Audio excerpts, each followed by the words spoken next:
about the chase.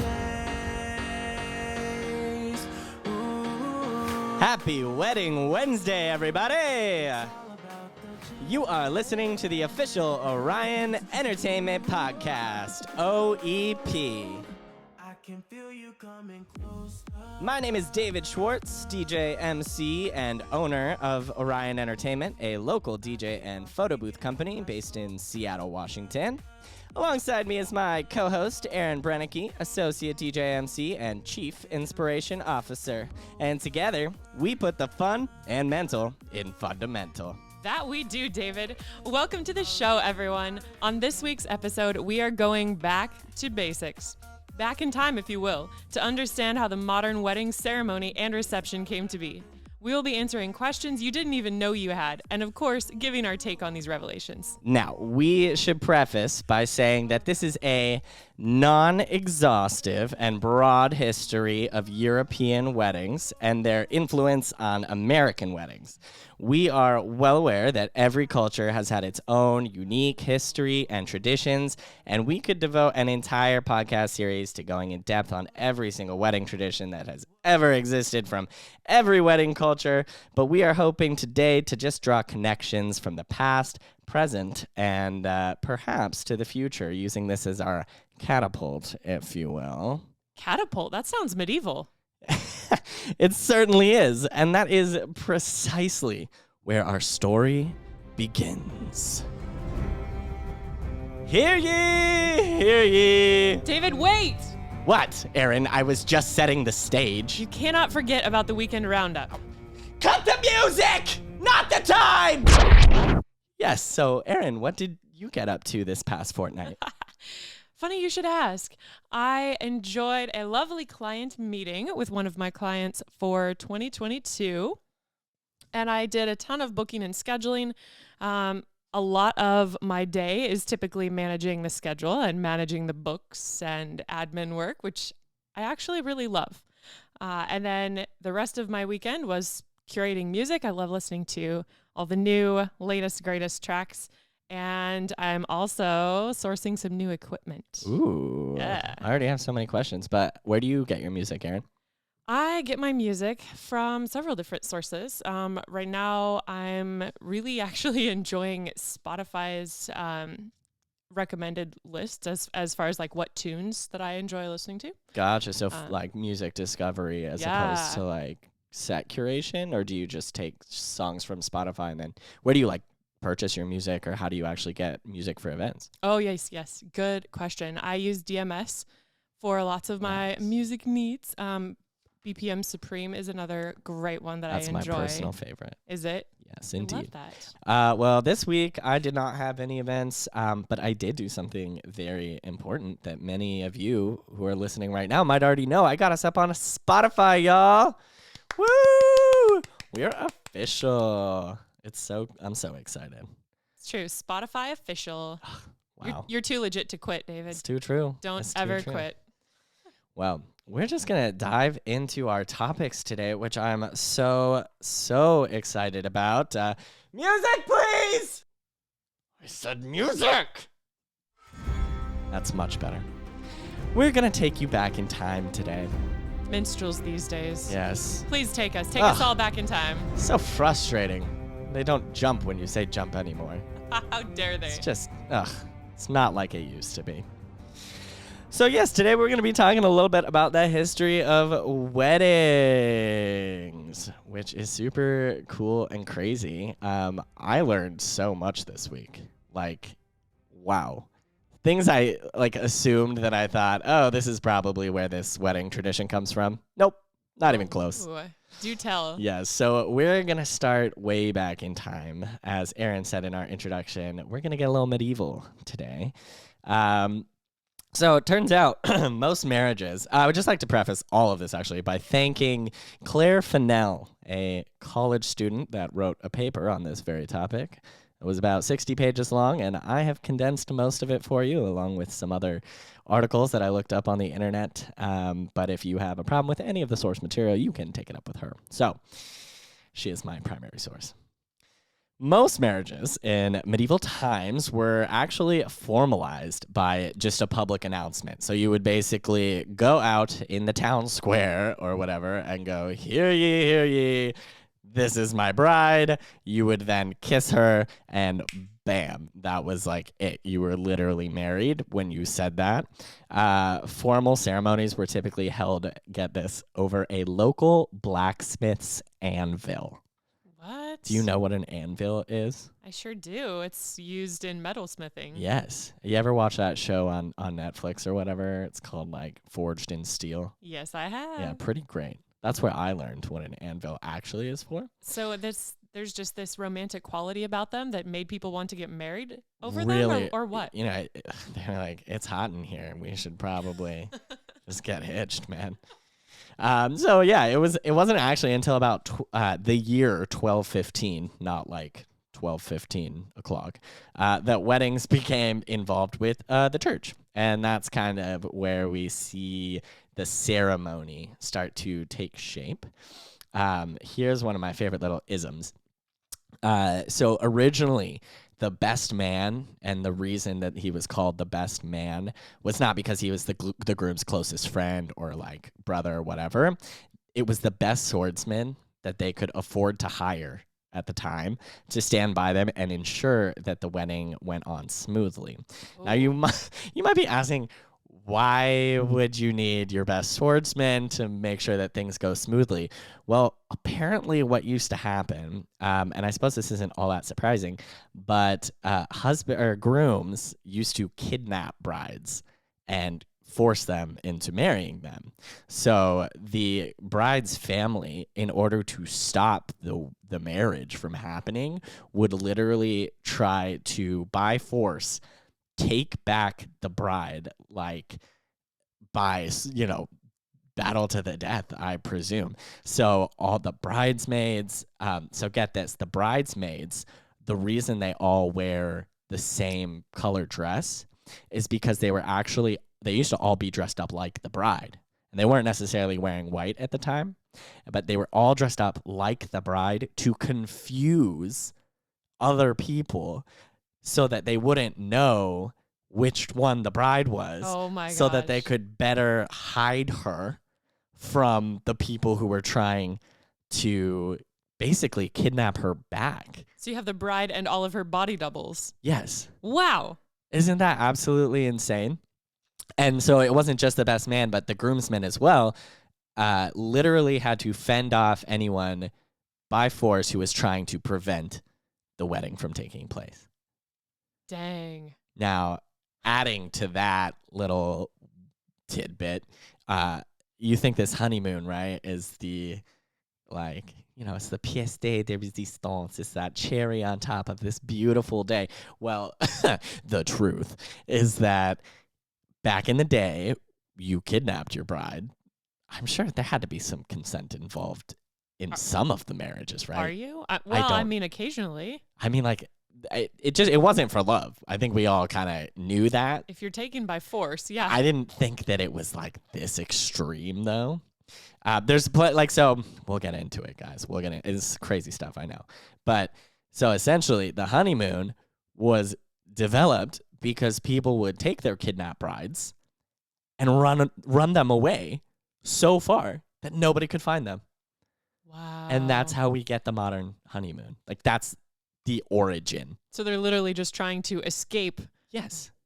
from the families. Now, who knows, like, what the reasons were for, like, the secrecy or the kidnapping, like, whether or not it was maybe the bride did want to get married, but the father was like, oh, hell nah, he doesn't have enough title or name or whatever. I'm completely making this up. I'm just trying to frame this for all of us because I think everyone's a little bit confused right now. I know I am.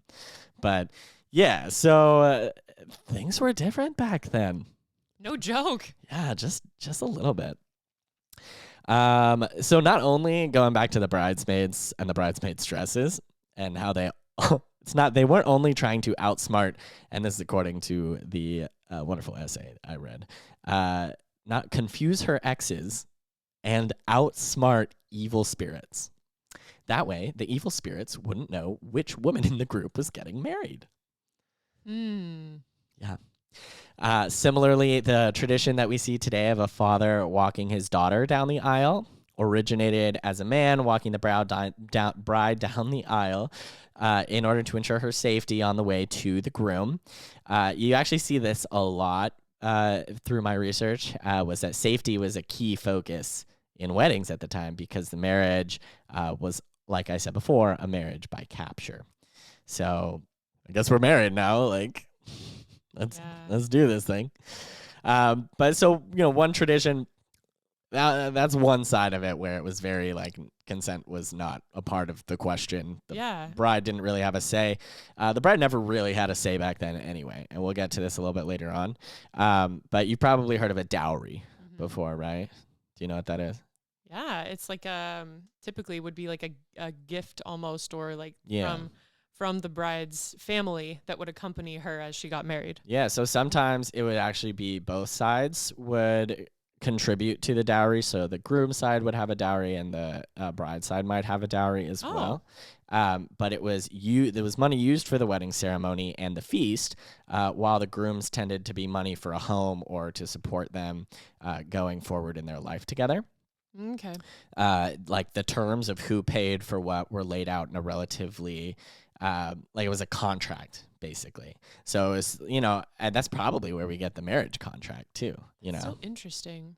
Because it really, here's the terms of our marriage. You will be paying for this. I will be paying for this. I will be supplying this. You will be giving me this. So it was really transactional. And I think that I definitely expected when I was doing my reading. Right. Now, moving away from the medieval era is about 100 years, I think, after in the Elizabethan era, is actually when we see the first flowers make their way into the wedding ceremony. Now, can you give me a guess as to why you think flowers became prominent in wedding ceremonies? I mean, offhand, I would guess that they became a part of the ceremony simply because they're really beautiful. They smell good. I mean, if I had to go a layer deeper, I'd say back then I know baths and showers weren't as common. Ding, ding, ding, ding, ding, ding, ding. Hey, all right. Well done, Aaron. The flowers were, yes, made by the bridesmaids and responsible for creating bouquets, garlands of flower. Sometimes they'd wear like a crown of flowers that they put on their head as well. I know I've seen people put like really intricate jewelry kind of that way, like headpieces, and I think that's where that comes from as well. So yes, you're right. They were decoration. They were visibly pleasing, but a major reason was because they smelled so bad that the fragrance of the flowers just elevated the whole experience and kind of was a way to kind of separate their everyday life. Right. And they just didn't take, I mean, why not take a bath? But like, couldn't find one river to jump in. This is your wedding, for right? Pete's sake. That's what I'm saying. So they wanted to smell like roses instead of the alternative. Yes. Roses, yes. But it used to be a lot of herbs. Oh, so it was rosemary, smart. Roses, garlic stems, stuff like that. Wait, garlic stems? Garlic stems, yeah. So like, which is hilarious, right? Like, not what you would think of when you think of adding a pleasant smell to something. Yeah. I feel like garlic is the thing you should probably avoid in excess on your wedding day. I certainly will not be. In fact, I will probably just wear a necklace of garlic. Is that to ward off the evil could be spirits or something? Or just so I can smell garlic on my wedding day. God. I love garlic. Big elephant garlic, just like decadent necklaces of it. I want to see this. There's gonna be pictures. We've got to make this happen. All right, I'm on the record now. It's true. So, you have witnesses. Yes. It wasn't until the 1800s, which I don't know if anyone else is doing math, but that's like 220 years ago, that women began to even get a modicum of a say in anything to do with the ceremony. There like really wasn't much of a reception back then. There was like a feast. But the concept that the wedding day is all about the bride is a very modern concept. This began with her ability to just choose the day that it would happen. That's it? That's all she got. Like she couldn't even choose what she was wearing or just the day? No. So they would, who knows, like, if they were like, well, this is the nicest dress I have, I'm going to put it on. But they didn't necessarily buy a new dress. Sure. They would wear what they had, and they wore, like, the most elegant thing that they had. It wasn't necessarily white. And we'll get to that in a little bit. Okay. In fact, if I'm looking at my notes, I'm right there. So this is actually the period where we do get to see the tradition of a white wedding dress. So this is still in the 1800s, just so we don't lose track of where we are. This was likely, but think about that for a second. We started in the medieval times, so like early 10s. Right. Okay, this is almost 1,000 years later. Now we get the white wedding dress. And this was likely because at the time, white was a very popular color to wear in general. So it didn't necessarily have anything to do with, like, people associate with, like, purity. That's always what I've thought of. White wedding day. Yeah. I would think also like some degree of affluence, right? Because Sure. you're not going to have your everyday work clothes be white. Sure. There's no practicality there. I always thought it had something to do with, like, virginity. Yeah. Like the symbolism. Purity, yeah. White was apparently the most popular color for, like, the upper class. Soft colors, though, like pink and blues, were, like, popular wedding dress colors, too. Pastels. Yeah. Okay. Fun fact, my mom got married in a red dress. What? She did not wear, well, it was her second wedding. So I don't know too much about all of that. Okay. But I think it is, like, good luck to wear red on your second wedding or something like that. So I mean, I'm sure she looked amazing in her yeah, red she looked dress. fierce. It was a New Year's Eve wedding, so they got married at Ooh. midnight on New Year's Eve, which means I usually miss our anniversary because I'm working. Man. Let's see here. Yes. So these dresses tended to be relatively simple, too. They weren't as elaborate until this period. It was during the Victorian era that wedding dresses became much more ornate. And it was because Queen Victoria wore a very elaborate white wedding dress. Oh, she was the trendsetter. She was the trendsetter. And I think it also, like, had to do with the technology at the time. Like, it was a very publicized event. I think there were photos of it. And that's kind of when fashion trends began. Because how could you have fashion trends, but you're not going to get wide sweeping trends without media, print, and stuff like that. So those early cameras photographing that event led to literally everybody just wearing white at their weddings now. Wow. No, I mean, granted, not everybody. not everybody, for sure. But a lot of people. Yeah. A lot of people. That's amazing. Tell me more about these flowers. I'm so intrigued by this. So other flower uses? Yeah, Like, so- besides just decoration? Yeah, they would actually. So, you know, the flower girl, Mhm. right? That concept. That actually comes because it was believed that in order for the bride to have a happy path to life, that she had to walk on a, like, bed of flowers on the way to meeting her betrothed. Wow. And that's kind of where we get the flower girl, because they used to put down, like, an entire blanket, basically, of Oh my flowers so that you could literally walk on flowers the entire way to get to your... That must have looked incredible. I bet it smelled good too. Better than whatever they smelled like, apparently. When did we get running water? I don't know. That's an excellent question. Probably for a different day. Yeah. I didn't look that one up. So going on the flower theme, brides originally tossed their bouquets as well back in the 1800s. And they did it supposedly as they left the festivities, to keep their friends safe by warding off evil spirits, offering good luck. And the luck was believed to help the bride's friend, whoever caught the bouquet, become the next one to get married. So that's, like, the only one that That you really knew. thought it was lines up with what it actually was. Right. So the bouquet toss was the one and only thing. Correct. Oh, my word. Other sources indicated that the real reason for the bouquet toss was to distract the guests so that the bride and groom could consummate the marriage. Oh, that's scandalous. Yeah, indeed. I also looked up the garter toss as well, and they're often done, in tandem, like at the reception. Right. But apparently, this tradition originated in England and France, and guests would actually try to rip off pieces of the bride's dress for good luck. Wow. That's where it comes from. So I think maybe the other bit with the best man thing as well.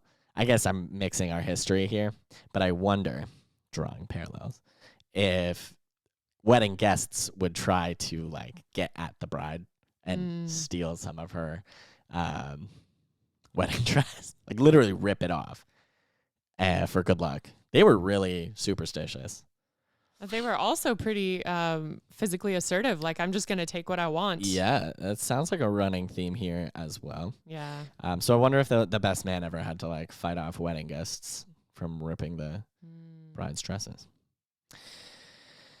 So in 1840 was when Queen Victoria had her big wedding, and that's when it actually set the stage for a lot of what we see for modern weddings. It was kind of all really starts in this period. You start to see the growth of the wedding reception itself. And when we come back, we are going to dive in deeper to the history of weddings. I'm chasing lights in the distance. I'm finally leaving. I'm done with the messing around. You said we're even. I'm gonna tying you down. All right, everybody, welcome back. And thank you for sticking with us. Little did you know you'd be going back to school today. Glad I still have all my study habits. Thank goodness. You are a research maverick. Oh, I was so impressed. I'm telling you, it was all this lovely young lady who did all this research for me. She cited her sources, and I'm citing her, so that's good enough.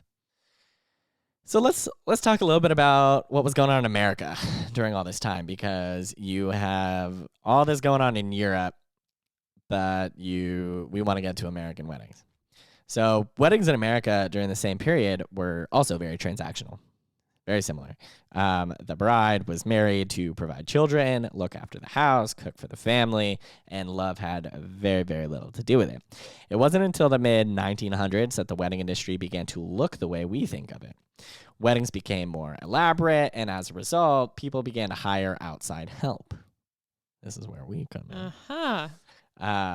And this is actually some really interesting points in here that make a lot of sense.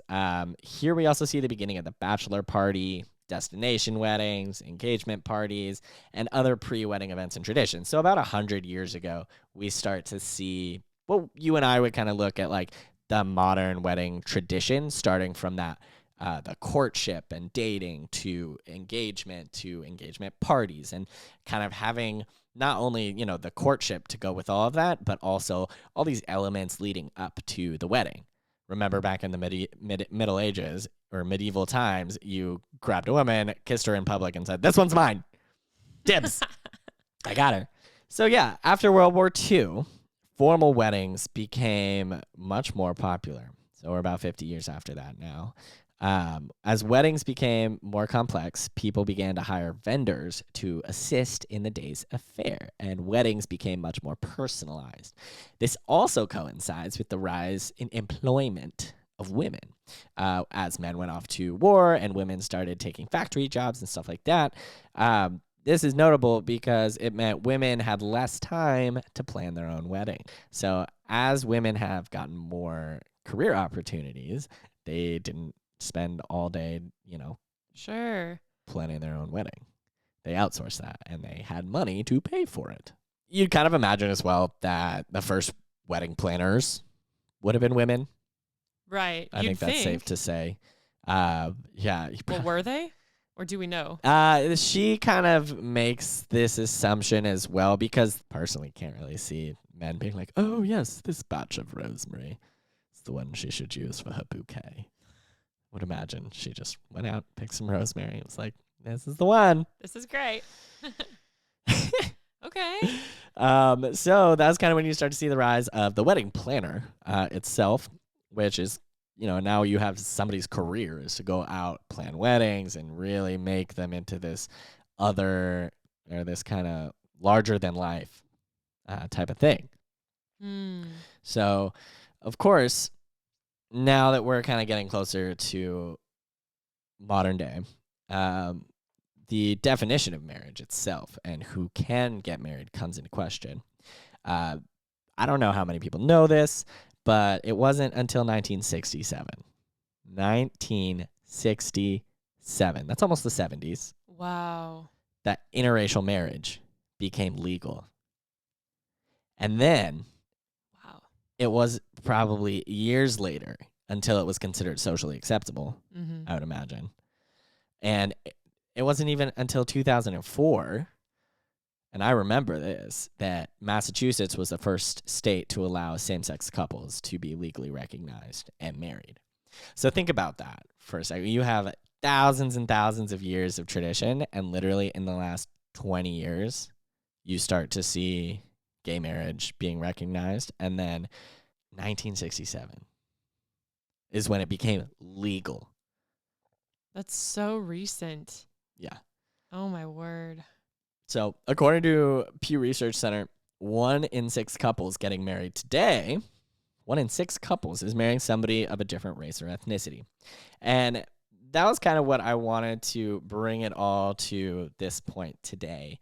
And we start with, the European tradition and all of that, because even though most couples today, not technically most couples today, but a lot of couples have come from blended families. And we see that so much now. And the traditions and the customs, a lot of them do stem from that original history, but there's so many traditions now that have all just kind of come together in a big mush of culture and wonder and love. That we, I think, kind of take for granted a little bit these days. Yeah. So boom, we're back. We're in modern times, Erin. How did we do? I think we did great. Nicely done, David. Thank you. Can we just get a little? Yeah. Can I get my? Hey! Take a deep breath there. I hope I didn't lose anyone too bad. I hope there was some nuggets in there. I really tried my best.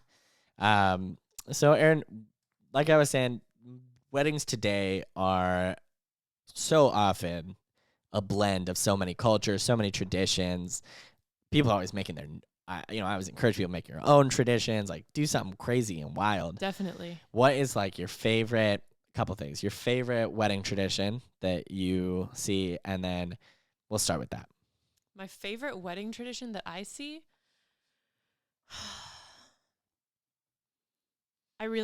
it's just going to sound so cheesy. I really, really love that first kiss at the ceremony. I have a tidbit on the first kiss. What? I do. Okay, tell me. All right, hold on. Gotta find it. Oh, that's right. Okay. So, back in the day, it was customary for the priest to give, quote, a holy kiss of peace to the groom, who would then pass the kiss on to the bride. What? So this was done to bless the marriage inside the church. Breaking news, people. Oh my God. To bless the marriage within the church, the assumedly male priest would then kiss the groom, who would then kiss the bride. But let's just simmer on that for a bit. That's fascinating. Especially in light of this week's most recent revelations. Anyway, so that is actually where the origins of "You May Now Kiss the Bride" comes from, because in order for him to kiss his bride for the first time, he first had to receive the kiss from the priest. That's so wild. Oh my goodness. Wow. Thank you for sharing that, David. I came prepared today. I'm learning all kinds of things today. You know, will you share with us though what your favorite wedding tradition is? Yes, definitely. Well, I'm Jewish, so I'm gonna give it to my people. I do like the breaking of the glass. I think that's a very cool wedding tradition. I think it has a lot of symbolism as well. In Judaism, the custom of breaking the glass is done because once two people have come together, is kind of what they say. The breaking of the glass symbolizes how once the pieces are broken, they can never be put back together the same way, which is ironic because it's actually referring to the union of the two people because they're forever changed Right. and they'll never be the same now that they're married. So it's kind of ironic, I think, but also very cool as well, and just kind of a beautiful symbolism. And then you are married the second your foot touches the glass and it breaks. Oh, I love that. Yeah, and That's there's really beautiful. Yeah, and there's a lot of I did this wedding in Hawaii, which I was lucky enough to officiate, which I would love to officiate more weddings because I dig this stuff. I love, and I'm totally into all the gushy stuff. And my dear friend Colette, she actually took the glass from the ceremony that they broke, and they put it into a mezuzah. So if you know what that is, wow. it's the little thing you see on the door for Jewish folks. And they use that glass and they put it in there so that it I just thought that was really, really cool. That is so beautiful. And I think that's kind of the point of this whole episode today is just how tradition can bring the richness of history into a modern context as well. So yeah, weddings started by screaming in a square, but they turned into so much more. And I think they tie us to our roots too and give us kind of a foundation to move forward in life with other people, which is pretty cool. That's true. I mean, I see that as the primary function of ritual, right? Yeah. Kind of grounds us, reminds us of our roots and where we came from, whether this is, European rituals we're talking about or from any other spot in the world. Just that this brings us back and kind of centers us again. I love it. So have you ever heard the expression tying the knot? Yes. Yeah. So Only 90 million times. What's funny is I'd heard it. I knew it had something to do with weddings. I didn't really put the pieces together, even though I had seen this tradition being done before. So it's also known as hand fasting, and it dates back to 7,000 BC. Yes. That is some history right there. We didn't have too much on that that far back as far as weddings went. But what's cool is so many cultures do this, right? Yes. And that's why I was saying when we're focusing on European weddings, but it comes from so much farther back than that, a lot of the traditions that we see today.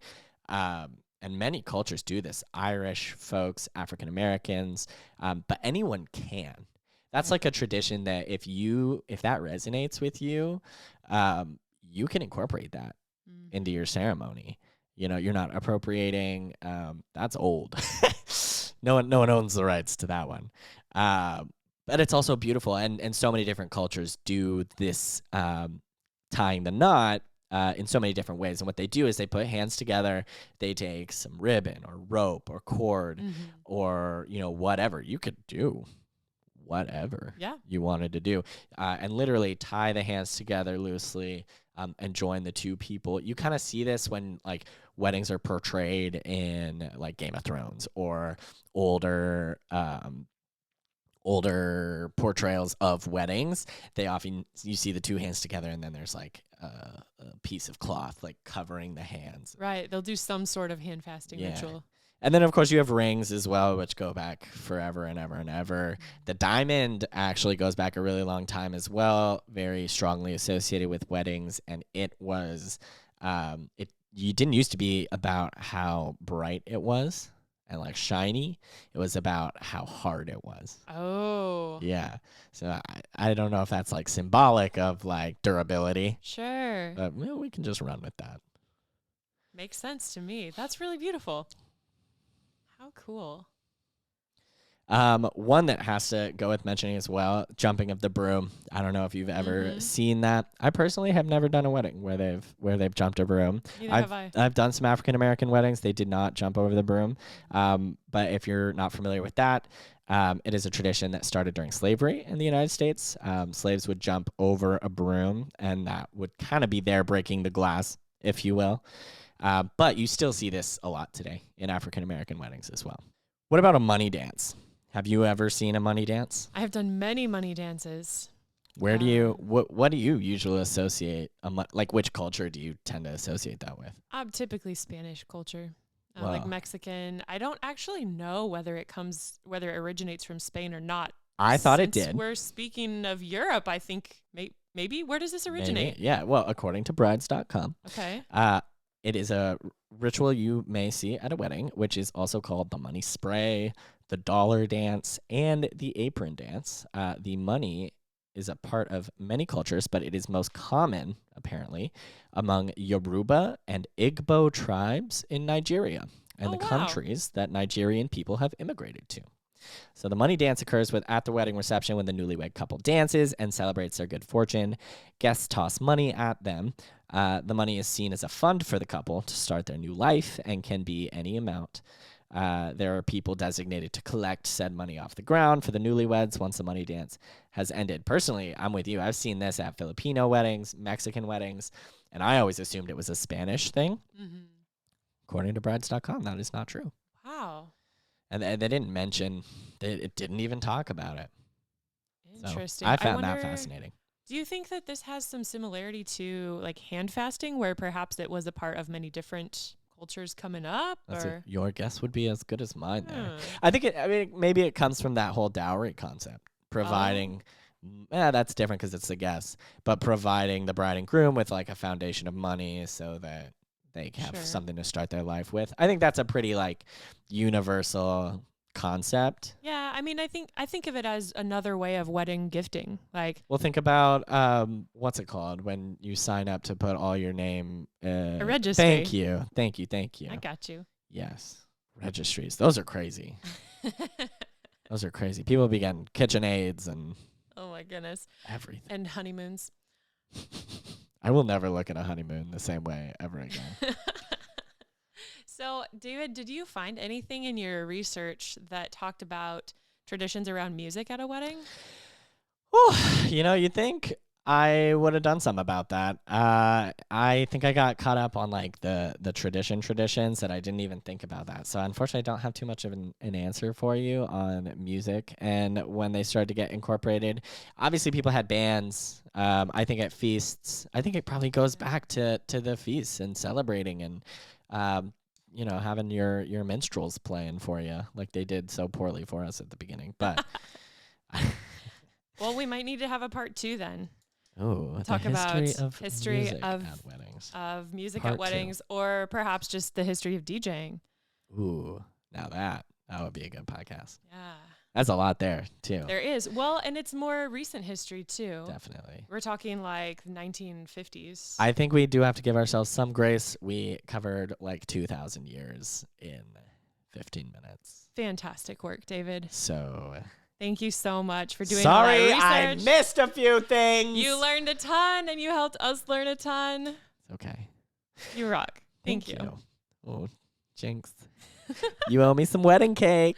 All right, I'll get right on that. Yeah, well, did you know that it was very common for grooms to take a bite of bread at the wedding and crumbling the rest over the bride's head for good luck? Sounds like a lot of things they did. Well, apparently guests would then scramble around her feet to pick up said crumbs. And in order to absorb that good luck, Oh my. which actually I found, this is actually where we get the wedding cake. That was my point. Sure. And where you get the stuffing in the face. The smashing That's and it. smearing That's of where frosting. it comes from. Wow. I know. Okay. But what I found cool, and I was able to connect this with something I did just this past week at Anjani's wedding, which we talked about last week. And there are photos on our blog and our Instagram, which you can see. They're so beautiful.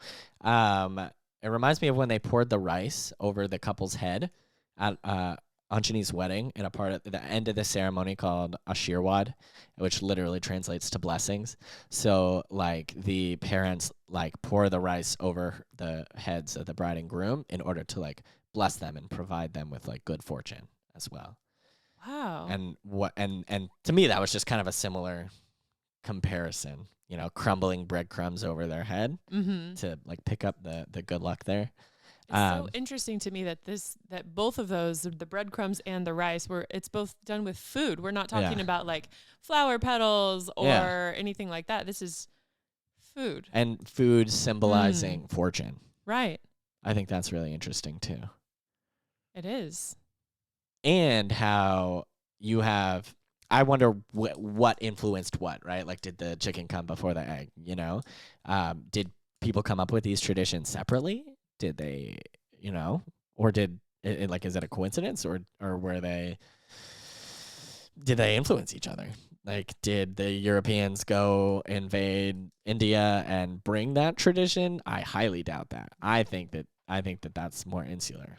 Yeah. But rice is actually common as well as a tradition in American and European weddings. Throwing rice. Have you ever seen that? Absolutely. I actually haven't in person. Oh, except at the Indian wedding that I did, where Okay. everybody threw yellow rice at the bride and groom. But apparently I did my reading. And originally it was to shower the bride and groom with, again, good fortune, prosperity, fertility. Ironically, this is where bubbles come. Yeah. They were a rice replacement. Yeah, because according to the article, it was dangerous to throw rice. That's crazy. So the claim was that if you throw rice, there's a bunch of rice around, the birds are going to eat it, and it will be unsafe for the birds. Well, according to the interwebs, this is an urban legend, and birds can actually eat rice and be completely fine. I would assume so. They eat all sorts of stuff. They eat wheat, barley, etc. The idea was that when ingested, the rice would expand and cause problems within the bird's body. But if they're eating rice normally and wheat and barley that also expand when they absorb moisture, then the birds are fine. It's interesting to me that bubbles replaced rice here. Yeah. And that bubbles, took that over. Sparklers. Yep. Glow sticks. Yeah, that one's not in the history books. No, I'd have to say that's probably more modern. I think one of the common themes as well was as weddings kind of became more involved and became these larger than life things, it very much coincides with the technology available. Oh, of course. Right? So, and not only that, what really this made me think of is like, if we didn't, like the modern wedding photographer completely changed weddings forever. How many like situations in a wedding are perpetuated now simply for the photo, just to take the picture because it looks cool. Like you have to stop everything you're doing and like take a picture. But the picture is amazing great. though. Yeah, and you want that picture. Hashtag You've gotta Wanderlust. have that picture. Yeah. Exactly. But social media too. And I think that has played a huge role in people's wanting to really showcase their wedding. I know wedding videos now are just huge. And trends too. I mean, like you mentioned earlier with a trend when Queen Victoria had her white dress, that trend might not have become as popular had there not been some way to show that, to showcase it and share with people, Yeah. I mean, who knows what weddings are going to look like 10, 20 years from now? What do you think, Aaron? What do you think weddings are going to look like 20, 50 years from now? Who knows? Wait, 20 or 50? I don't know. Make up your mind, David. I'm sorry. I honestly don't know. I think about this sometimes though, because it's a really interesting mental exercise. Like I honestly don't know what weddings are going to look like 5 years from now. I think weddings this year and next year Mm. already look different than Than we weddings 2 ever years could have ago. Imagined, yeah. And no one could have planned for that. What I do love, however, I gotta say, is as things shift and change, I love the challenge of shifting and changing along with them and learning new things and coming up with like creative solutions for questions or challenges. Yeah. Well, I think it's going to go two ways. I think you're going to have the element of people who still want these larger than life events, these big, just over the top, like royal wedding type celebrations, because people see that, they covet it, and like they just like want to have a huge party. And then I think you're going to see something that you have seen in COVID continuing, the rise of the elopement, the rise of the runaways, to the woods type of wedding with just a few people there, which I think is cool. Tying it back to the very beginning of the show, that is how they started, as these very private ceremonies with just close family members and stuff like that. And I think that you're going to continue to see trends on both ends of the spectrum. Mm-hmm. And I think it'll just be like, what do people prioritize, Well, hopefully they prioritize what is important to them. Fact. And like you said, making their own special traditions and doing what really matters to them. I mean, I just love the runaway wedding. I think it's just such a cool. I wish there was more of a need for a DJ at those, so I could do more of them. But maybe I'll just have to get back into officiating so that I can marry people on more beaches and stuff. Why wouldn't there be a need for a DJ? Regardless of how many people are there, they still deserve True. amazing music. True. And then, like we talked about, lighting, lots of other things. True. Mm-hmm. All right, everybody. Well, I personally can't believe it, but we have killed almost an hour with this topic. So it's about time we wrap things up, play a little music here to get you on with your day. But thank you so much for joining us on this. We'll see you next adventure. week. Yes, ma'am, we will.